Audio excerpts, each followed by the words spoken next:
This is a follow-up to the video that we did in the spring. It is now October and it is time to finish the process of propagating a camellia. Okay, listen up. You don't want to miss this. These are the tools that we will use. We'll need hand pruners, a trash bag, a 1-gallon pot, potting mix,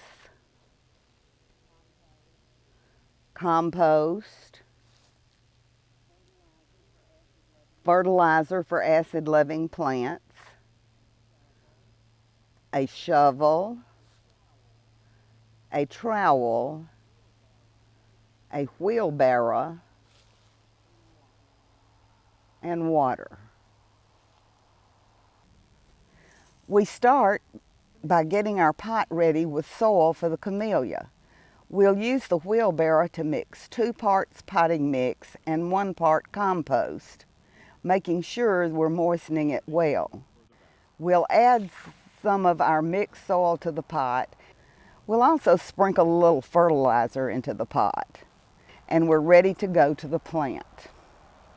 We usually have about an 80% success rate when we use this method. Unfortunately, the one that we showed you in the spring was one that did not develop roots. We did, however, do several at the same time. This one worked much better. We'll unwrap the aluminum foil and check for roots. It may not show up well through the press and seal, but I can see the roots.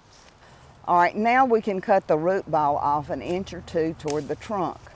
And then we'll prune the little nub off, leaving just the root ball and the stem attached to it. We gently remove the press and seal, being careful not to disturb the moss. See those thin white strands? Those are the roots. You've got to resist the urge to pull the strands of the moss away, because if you do, you could tear the roots.